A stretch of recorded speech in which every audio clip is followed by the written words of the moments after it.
जो स्टाम्प विभाग में उर्दू व अरबी शब्दों का इस्तेमाल बहुत पहले चला आ रहा था।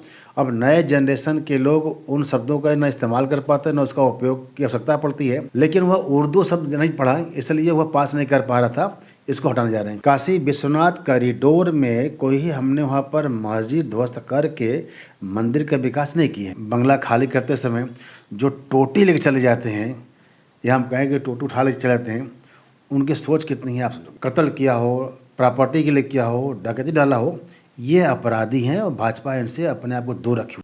नमस्कार, आपका स्वागत है इंडिया पब्लिक खबर में और मैं हूं अर्जिता। आज हमारे बीच में उत्तर प्रदेश सरकार के स्टाम्प एवं पंजीयन मंत्री स्वतंत्र प्रभार रविंद्र जायसवाल जी हैं, जो अपने सरल स्वभाव और बेदाग छवि के लिए प्रदेश में बेहद लोकप्रिय हैं। यहां तक कि वो अपना वेतन भी नहीं लेते हैं। मंत्री बनने के बाद उन्होंने निबंधन एवं पंजीयन विभाग को पारदर्शी बनाने के लिए कई महत्वपूर्ण निर्णय लिए हैं। आज इंडिया पब्लिक खबर के कार्यालय में हमारे विशेष संवाददाता रघुनाथ कसौधन उनके साथ खास बातचीत कर रहे हैं।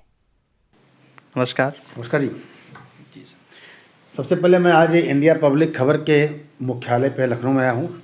मेरी ओर से बहुत साधुवाद है, बहुत शुभकामना है कि लोकतंत्र के चौथा स्तंभ के रूप में इंडिया पब्लिक खबर एक भूमिका निभा रही है और आईना की तरह समाज में खबर पहुँचा रही है।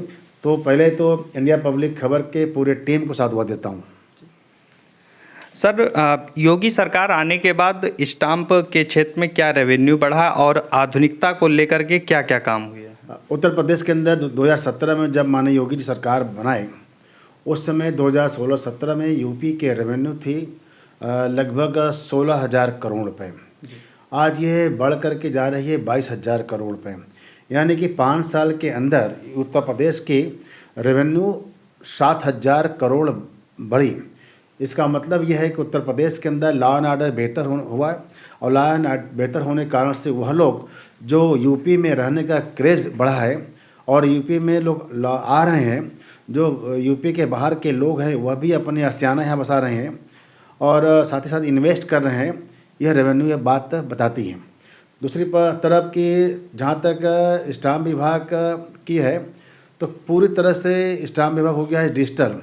वो डिजिटल होने के कारण से देश अखिल भारतीय स्तर पर देश में उत्तर प्रदेश के निबंधन और स्टाम्प विभाग को फर्स्ट प्राइज़ दिया गया है। और क्यों दिया गया है?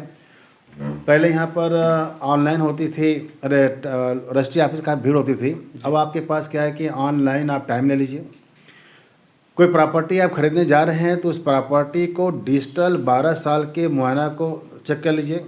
रजिस्ट्री दफ्तर में जाने के बजाय अब आप अपने नेट पर चेक कर लेंगे कौन सी प्रॉपर्टी, कौन इसका मालिक है, ये मिल जा रहा है आपके पास। दूसरा, रजिस्ट्री में जा कर के क्यू में लगने के बजाय आप टाइम ले लीजिए, ऑनलाइन टाइम मिल जा रहा है आपको। तीसरा, निबंधन शुल्क और ई स्टाम्प हो गया। ई स्टाम्प क्या हो गया? कर दिया गया कि जो बड़े बड़े डॉक्यूमेंट होते थे फाइलों में, वो हमने कर दिया ई स्टाम्प। ई स्टाम्प ले लीजिए आप। निबंधन शुल्क भी घर से जमा कर लीजिए। कितनी स्टाम्प बनती है यह भी आपके नेट पर पड़ा हुआ है। तो लगभग सारी कुछ हमने डिजिटल कर दिया है।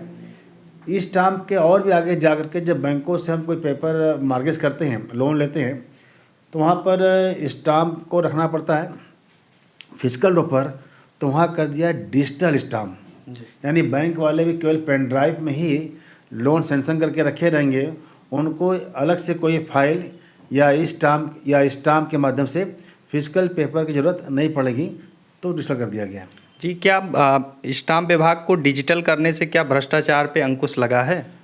उत्तर प्रदेश के अंदर जब से ई स्टाम्प आ गया है तो करप्शन जीरो हो गया है। आपको ध्यान होगा कि कई वर्ष पहले भारत के अंदर स्टाम्प घोटाला कई बार हुआ है। तो फर्जी स्टाम्प, डुप्लीकेट स्टाम्प, अब ई स्टाम्प आने के बाद यह लगभग जीरो हो चुका है। पॉइंट नंबर 1, ई स्टाम्प में यूपी गवर्नमेंट का लगभग 1,500 करोड़ रुपया छपाई में खर्चा होता था। यह 1,500 करोड़ रुपया बचा करके देश और समाज के विकास में इस्तेमाल किया जा रहा है।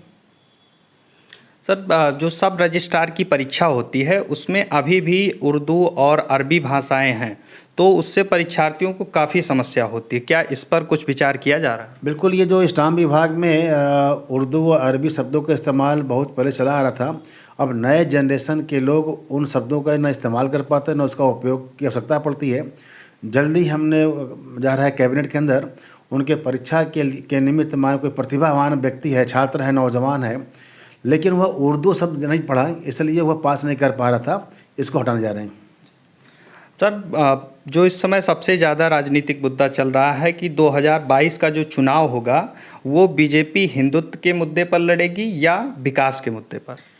उत्तर प्रदेश में विकास का मुद्दा ही चुनाव होगा।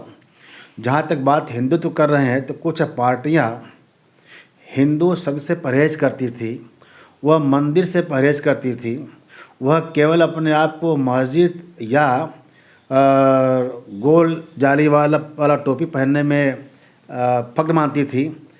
तो सवाल इस बात का है कि जालीदार टोपी पहनी है, लेकिन पगड़ी से भी, केसरिया पगड़ी से परहेज न किया जाए, यह जरूर इशू बनेगा। जो लोग केवल केसरिया पगड़ी से परहेज करते थे और केवल जालीदार वाले वाइट टोपी पहना करते थे, रोज़ा अवतार करते थे, नवरात्र की व्रत नहीं करते थे, इसको पब्लिक देख रही है कि हम सबके, हमारा सर्वधर्म है तो सबको बराबर मानना चाहिए। किसी एक के वोट बैंक मानते हुए और एक समुदाय विशेष के लिए स्पेशल जो काम करने वाले लोग हैं, वह पब्लिक स्वतः इसको संज्ञान में ले रही है। ये कोई इशू नहीं है पॉलिटिकल, लेकिन पब्लिक संज्ञान में है कि कौन हमसे गुरेज कर रहा है, कौन हमको वोट बैंक के लिए मेरी उपेक्षा कर रहा है। अभी हाल ही में डिप्टी सीएम केशव प्रसाद मौर्य जी ने कहा कि अयोध्या और काशी में काम चल रहा है, लेकिन अब मथुरा की बारी है। तो क्या ये चुनाव से पहले कोई बीजेपी का एजेंडा है? ये कोई एजेंडा नहीं है, विकास की बात है। काशी विश्वनाथ कॉरिडोर में कोई ही हमने वहाँ पर मस्जिद ध्वस्त करके मंदिर का विकास नहीं किए हैं। मस्जिद अपने जगह है, लेकिन वह बाबा भोलेनाथ की मंदिर थी जिसकी उपेक्षा कर रहे थे। पूर्व के सरकारों ने कभी वहाँ काम नहीं किया है। माननीय योगी जी, माननीय मोदी जी ने जो हमारे भगवान शंकर के जो आस्था केंद्र है विश्वनाथ कॉरिडोर, बहुत गंदगी में था, गलियों का था, वहाँ विकास किया गया है। अगर माननीय डिप्टी सीएम ने कहा है तो उनका मतलब है कि हम मथुरा का भी आसपास के चीज़ों को लेकर विस्तार करेंगे, विकास करेंगे। जी, अभी तक प्रधानमंत्री ने किसान जो कानून थे, तीनों कृषि कानून, उसको तो वापस ले लिया, लेकिन अभी किसानों का आंदोलन खत्म नहीं हुआ। क्या यूपी में इसका चुनाव पर क्या असर पड़ेगा? देखिए, उसमें जो किसान आंदोलन के नाम पर वो गुमराह करने वाले माफिया लोग हैं। वास्तव में किसान बिल बहुत सुंदर बिल था, लेकिन उन लोगों ने गुमराह कर रखा था। सरकार इस कारण से उसको बैक की, किसान अगर गुमराह है तो उनको हम बैक करते हैं। वह बिल भी अच्छा था, केवल उन्होंने गुमराह कर रखा था कुछ किसानों को, उनको भी ठेस ना पहुँचे, सरकार ने इसको बिल वापस लिया है। बाकी किसान समझ रही है कि वह लोग, जनता समझ रही है वो किसान आंदोलन के नाम पर वो कौन है, इन्हें देश विरोधी ताकतें इनको फंडिंग कर रही है, उस वहाँ टिके हुए है, ये जनता समझ रही है। पिछले दिनों जिला पंचायत के चुनाव हुए थे, उसमें वाराणसी जो प्रधानमंत्री का संसदीय क्षेत्र है, वहाँ पे समाजवादी पार्टी ने सबसे अधिक सीटें जीती। क्या ये भाजपा के लिए कोई झटका नहीं था? जिला पंचायत का अध्यक्ष भाजपा का ही है। बनारस ही नहीं, बनारस के आसपास के जिलों में भी बनारस का ही जिला पंचायत के अध्यक्ष हैं। पूर्व सीएम अखिलेश यादव ने ओम प्रकाश राजभर के साथ साथ तमाम छोटी पार्टियों से पूर्वांचल में गठबंधन किया है। तो क्या अब पूर्वांचल भाजपा के लिए बड़ा मुश्किल होता जा रहा है? पूर्वांचल से माननीय प्रधानमंत्री जी हैं, पूर्वांचल से माननीय मुख्यमंत्री जी हैं। पूर्वांचल भाजपा का गढ़ है, पूर्वांचल नहीं पूरा यूपी गढ़ है, और इसलिए वहाँ पर नगर पंचायत, जिला पंचायत, विधानसभा, लोकसभा, सब तो जनता ने भाजपा पर विश्वास किया है। अभी पिछले दिनों अखिलेश यादव जी ने कहा कि ये चिलम जीवियों की सरकार चल रही, तो इस पर साधु संतों का भी काफ़ी आक्रोश रहा। तो इस पर आपका क्या कहना है? देखिए, जिन्होंने अपने पिता का सम्मान नहीं किया, भारतीय संस्कृति और संस्कार को समझते नहीं हैं, जिन्होंने अपने पिता से माइक छीन लेते हैं कुर्सी, और मुख्यमंत्री के बंगला खाली करते समय जो टोटी लेके चले जाते हैं, या हम कहें कि टोटू उठा लेके चले जाते हैं, उनकी सोच कितनी है आप समझोगे। इस बार चर्चा है कि अगले साल जो विधानसभा चुनाव होने हैं उसमें लगभग 100 विधायकों का बीजेपी टिकट काट रही है। तो क्या दूसरी पार्टियों से आने वाले लोगों को प्राथमिकता दी जाएगी या कार्यकर्ताओं को? यह राष्ट्रीय हमारा नेतृत्व है, यह उनका पार्ट है, हम लोगों की पार्ट नहीं है। Point number 1। पॉइंट नंबर 2, कहीं कहाई की बात अलग है। जो कार्यकर्ता हमारा कैडर है, जो निष्ठावान है, जो अपने क्षेत्र में काम कर रहा है, सब लड़ेंगे, ऐसा मेरा मानना है। अभी हाल ही में एडीआर ने एक रिपोर्ट जारी की है जिसमें बताया है कि जो भाजपा के वर्तमान विधायक हैं उसमें से 35% पर आपराधिक मुकदमे दर्ज हैं। तो क्या इस बार भी दागियों के सहारे ही चुनाव जीतेंगे? दो तरह के मुकदमे होते हैं। एक, किसी ने राम जन्मभूमि के आंदोलन में मुलायम सिंह यादव ने मुकदमे ला दिए, या किसी ने लोकतंत्र में के विश्वास रखते हुए कभी धरना किया हो, प्रदर्शन किया हो, उन पर पुलिस ने मुकदमे कर रखे हैं। तो अगर ऐसे मुकदमे हैं जो कि पुलिस के रिकॉर्ड में धाराएं बनती है आपराधिक, लेकिन उनका नियत लोकतंत्र के विश्वास रखते हुए आंदोलन करना था, तो हम उनको लोकतंत्र का सिपाही मानते हैं, उन्हें कोई अपराधी नहीं मानते। हाँ, जिन्होंने कत्ल किया हो, प्रॉपर्टी के लिए किया हो, डकैती डाला हो, ये अपराधी हैं और भाजपा इनसे अपने आप को दूर रखी हुई है।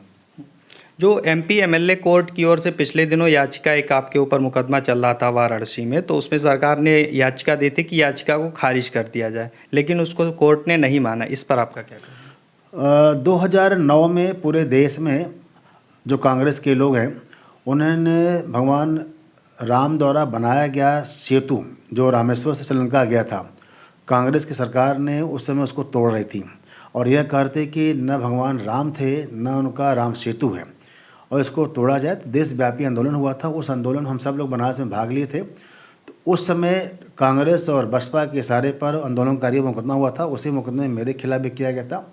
जब वो मुकदमे पॉलिटिकल थे तो सरकार ने वो मुकदमे को कोई औचित्य नहीं माना, उसको विड्रॉ कर लिया। विड्रॉ करने के बाद कोर्ट में डाला। माननीय न्यायालय को जो डिस्ट्रिक्ट कोर्ट है हमारे, उनको लगता है कि नहीं यह वापसी लायक नहीं है, तो उन्होंने खारिज किया, जिस पर आगे हम लोग हाई कोर्ट में गए हुए। हाई कोर्ट इस पर निर्णय लेगा। टीटी पेपर लीक पिछले दिनों हुआ, इस पर सरकार की काफ़ी किरकिरी हुई, क्या ये चुनाव पे विपरीत असर डालेगा? टीटी पेपर का लीक होना एक गलत है और हमारे माननीय योगी जी का तत्परता है कि तत्काल एक्शन कराना। जो बच्चे गए थे एग्ज़ाम देने के लिए उनको बस से वापस भेजना, दोबारा 1 महीने की परीक्षा कराना, उसी फीस पर कराना, यह माननीय मुख्यमंत्री जी का एक्शन था। पूर्व में क्या होता था कि परीक्षा तो प्लान करके लीक होती थी, परीक्षा केवल नाम मात्र होती थी। एक इटावा सफाई में लोग ही सारे एग्ज़ाम पास करते थे। अगर जांच कराया जाए तमाम हाई कोर्ट के निर्देश के बाद ऐसे परीक्षाएं निरस्त हो रही हैं, वहाँ तो परीक्षाएं निरस्त हो रही हैं, होने के बाद लीकेज का पता बाद में चलता है और अपने यहाँ अगर लीक हो गया तो बच्चों का भविष्य खिलवाड़ न हो, तत्काल रोका जाता है। ये अंतर है। सीएम योगी का कहना है कि पहले की सरकारों में पूर्वांचल की उपेक्षा होती रही है, इस बार उन्होंने काफ़ी हद तक वहाँ विकास किया, पूर्वांचल एक्सप्रेसवे बनाया और सब चीज़ें, तो इस पर आपका क्या? मायावती जी और अखिलेश जी, मुलायम सिंह जी के पास कुछ जिले चिन्हित थे, किसी के पास 1, किसी के 2 जिला ही संपूर्ण उत्तर प्रदेश था। लेकिन माननीय प्रधानमंत्री जी, माननीय मुख्यमंत्री जी, इन दोनों ने उत्तर प्रदेश के 75 जिले के लिए विकास कर रहे हो, चाहे वो सफाई क्यों ना हो, चाहे वो इटावा ही क्यों ना हो, सारे जगह विकास कर रहे हैं। हाँ, वो पूर्वांचल में विशेष तौर पर पूर्वांचल एक्सप्रेस, बुंदेलखंड एक्सप्रेस, जिसकी कि पहले बनना चाहिए था, वह बना करके यातायात शुरू किया। बात करते हैं बनारस से, तो बनारस से गोरखपुर 4 लेन, बनारस से गाजीपुर 4 लेन, बनारस से आजमगढ़ 4 लेन, बनारस से लखनऊ 6 लेन, बनारस से प्रयागराज 6 लेन। जो इसकी उपेक्षाएँ थी, यह लेन बनाने से उस क्षेत्र का संपूर्ण विकास तेज होने जा रहा है, जो उपेक्षित थी। बहुत बहुत धन्यवाद आपका। इस खास पेशकश में फिलहाल इतना ही। देश और दुनिया की बाकी तमाम बड़ी खबरों के लिए बने रहिए इंडिया पब्लिक खबर के साथ। हमारे YouTube चैनल को सब्सक्राइब करें, वीडियो को लाइक करें और ज्यादा से ज्यादा शेयर करें।